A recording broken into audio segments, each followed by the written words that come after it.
Apart from surrogacy, women suffering from infertility now have a second alternative to having their own biological child thanks to uterine transplantation, one of the newest transplant procedures in the medical field. Hello, you're watching WCTV with me, Queen Banda. Today I'm with Dr. Charlotte Russell from the Department of Biology at Simmons College in Boston to talk about uterine transplantation and the doors that it will open to enhancing the quality of life to some women. So stay tuned, more information coming your way.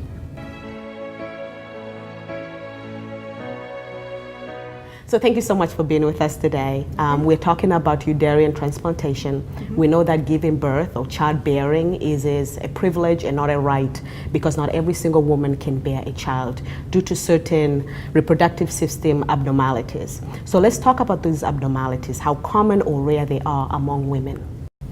So when we look at female infertility, there are a number of different causes that can actually occur. So we kind of break it down into a few different categories. We have sort of hormonal issues, such as polycystic ovaries and issues with regulation of the ovaries. And that accounts for about 30% of all infertility cases in women. The second category that we have are more of those physical anatomical issues. So that includes some of what you were describing, the uterine factor infertility. And so these would be defects caused by things like infection, endometriosis, which actually accounts for 10% of infertility cases, and also the fully anatomical defects. So those are about 25% of the cases in general are sort of something where there is something not quite right with how the uterus is working as a whole. And then we have endometriosis being another 10%. These congenital abnormalities are themselves 10% of cases. And that's roughly about 1 in 5,000 women suffer from what we call a Mullerian agenesis. It's where the uterus fails to form. The remaining causes of infertility are more environmental. So it could be exposure to pollutants, it could be from smoking, alcohol, drug use, or just, we don't know.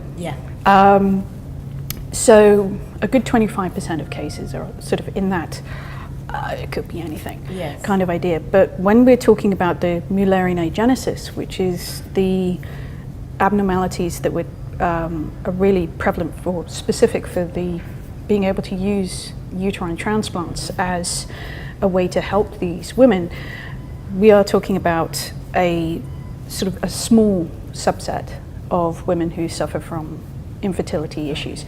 So it's about 5% of all cases specifically are Mullerian agenesis, as opposed to some of the other congenital abnormalities that can occur, such as the uterine horns not forming correctly or getting bifurcations. And because of how it forms, it's something that the women don't know until they actually want to have a child. So Mullerian agenesis is the easiest way to say it. It's actually Mayer-Rokitansky-Kuster-Hauser syndrome. I remember that term, I stayed away from it. So it's MRKH, and what happens is that during embryogenesis, during development, as an embryo about 4 or 5 weeks in, you actually have everything that you would need to either generate a male reproductive system or a female one. So you have the gonads, you have the tubing, and you have the early urogenital tract, where the urinary tract and the genital tracts come together. And as part of this syndrome, the ovaries form properly, but instead of what normally happens is that there's either a hormonal or signaling trigger to develop one set of tubes and atrophy the other ones. So you either develop the male set or you develop the female set. And the trigger is normally, our default setting is female. And the trigger is normally you need to have testosterone and a particular protein to say, I want the male set, and we atrophy the female set. In this particular set of women, neither triggers happen. And so they have the ovaries, they have the vagina, and the top part of the cervix, because that's part from the urinary tract. but the other two sets, the uterus just doesn't form. The tubes completely fuse together and there's just nothing there. So in this case, they are the perfect recipients for this kind of technology. Yes. Because they have the ovaries, they have a vagina and the cervix, they're just missing. So some of these factors you touched upon have impeded some women to carry a pregnancy. So we're talking about uterine transplant. So tell us a little bit about what you were able to follow and understand about this particular procedure. So the idea with the uterine transplant is essentially working off that idea that the uterus is purely the vessel for carrying the developing fetus. And thankfully, part of the transplantation, the reason why it can work is because your uterus has its own individual blood supply. So the ovaries are supplied by the ovarian arteries, and most of the uterus is supplied by uterine arteries that come off of arteries that are just inside the leg. And so in terms of how the donation works is that these are women who have ovaries, they have a cervix, and they have a vagina, but they're missing the uterus. So from the donor, you would take the uterus, but you also have to take a large number of the vascular supply, the blood vessels, because the recipient doesn't have those arteries in place. So if we're talking about a live donor, then this is about a 4 to 6 hour operation as opposed to a normal hysterectomy, which is about 45 minutes. This is a lot more complicated because you have to take the tubes, you have to take the uterus, you want to take the ligaments that have those blood vessels in them, and then you need to do microvascular surgery to attach the blood vessels. We attach the uterus on top of the cervix, and we anchor the rest of the horns against the sacrum at the back. So they put in as many artificial anchorings as there would normally be. So everything is kind of in place. It doesn't need to be perfectly exact in terms of positioning, because it's not like we're trying to get the egg directly from the ovary. It doesn't need to be perfectly positioned, but it needs to be properly anchored so that the uterus is in place as it will be during normal development of the fetus. But so the weak point is that attachment to the cervix. And that is why, even though it would be hypothetically possible for the woman to actually give birth naturally as a vaginal birth, because it's attached there, that's a weak spot. And so they don't want to risk that tearing during labor. So they opted to do C-sections for that very reason, is that they didn't want to put the mother at risk from damage at that point. So effectively we're talking about 3 different operations. We're talking about the operation taking the uterus from the donor. We're talking about the operation to then put the uterus into the recipient. And then after the C-section, the recipient has another operation to remove the uterus. Because while she can stay on immunosuppressants during the length of the pregnancy, there is no benefit for her to spend more time on the immunosuppressant drugs. So it's quite a physical undertaking. In Sweden, they used to have they would leave about a 6-month period between the original operation and trying to then induce a pregnancy. So what they do is, because the women have their ovaries, they have hormones that can actually induce menses, so they can have periods, and they can have everything through the cervix is there, they can have periods. Once they know the uterus is working, then through IVF they implant these ova. Yes. And it works. Or the embryos. What they did in the US is they did actually shorten the period of time quite dramatically, down to about 3 months. So they allowed for 2 rounds of menses before they then tried. And that is the protocol that they're considering using subsequently, is that they can actually get away with shortening the time of period from the recipient operation to seeing whether they can get the pregnancy to take. Wow. A lot of procedures, a lot of time, a lot of money. Yes. Also. So this is not a procedure or a breakthrough in the medical field that's really going to impact a lot of women, would you say? There's a lot of issues that sort of go into it. We are talking about a very small subset of women who could benefit from this. It's not like IVF where a large population of women who have issues with infertility. I mean, if you consider that 5% of all couples in the US have infertility issues, and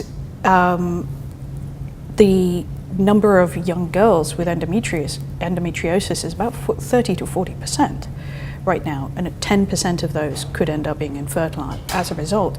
IVF was an advancement that had much greater impact. We're talking about a very small subset of women, and it's also very there's a proclivity here because it costs at least $250,000 to pay for all of those operations.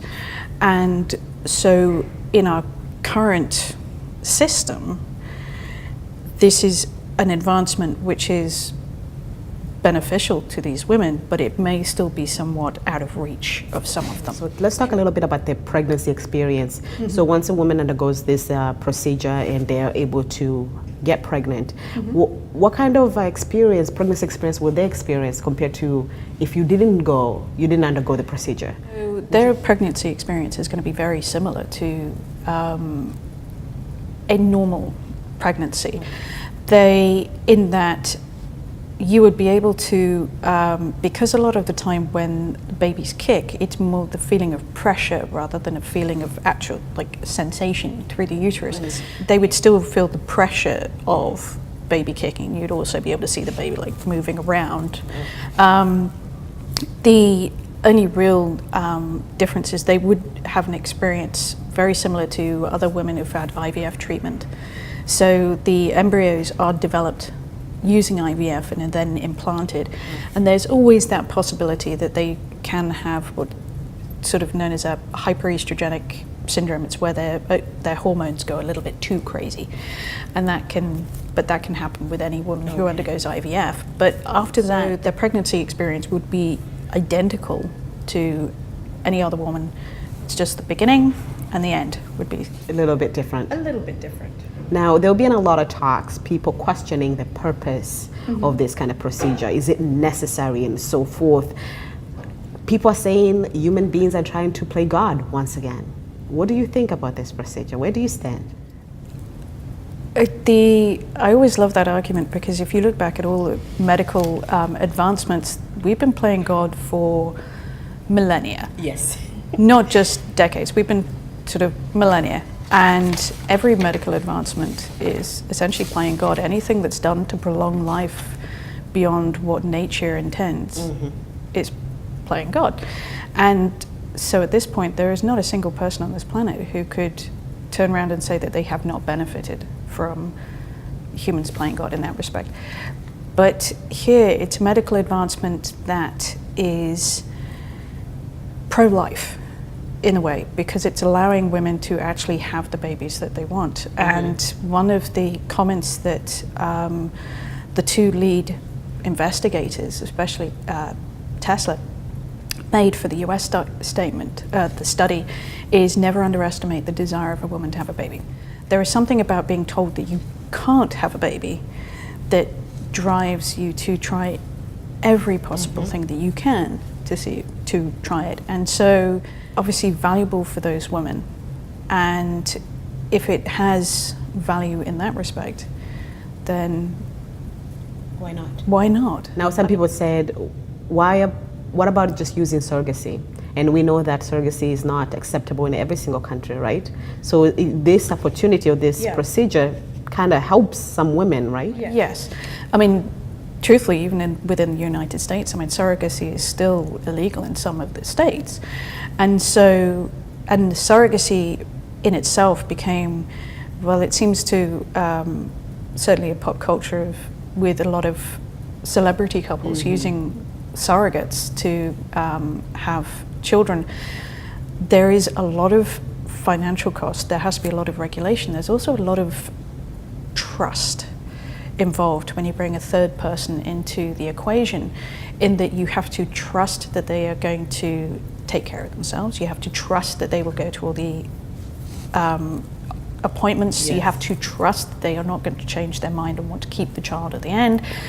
And it's potentially a very fraught experience, I would imagine. And so, whereas this comes under the heading of donation. Now, our first baby in the United States, born from Baby boy. Yes, baby boy, uterus transplant, was born in 2017, right? That's last year, 2018. Keep forgetting that.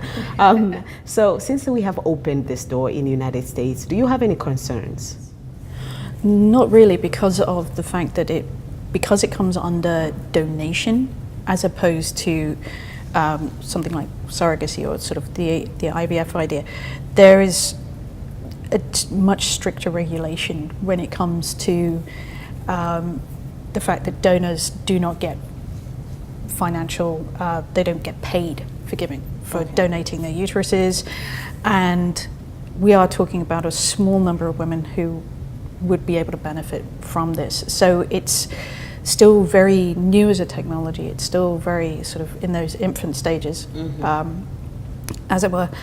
And I don't think it's going to markedly change how we approach anything in particular, because of the fact that it's coming under this donation regulation. Do you think a transgender woman could finally be a surrogate? Okay, so this is an interesting one. The truth is, hypothetically, yes. Realistically, no. Because right now there are a lot of considerations that you would have to bring in. So, for example, when a transgender woman undergoes the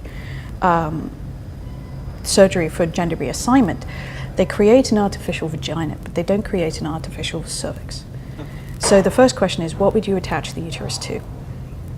The second thing is that for a pregnancy to actually continue, you need the hormones, you need the ovaries. They don't have ovaries. So you would have to exactly match synthetic hormones to what would normally happen within a pregnancy, with the estrogen and progesterone within the first trimester. And that it would be almost near impossible to do. Then you have the issue of space. The male pelvis is just too narrow.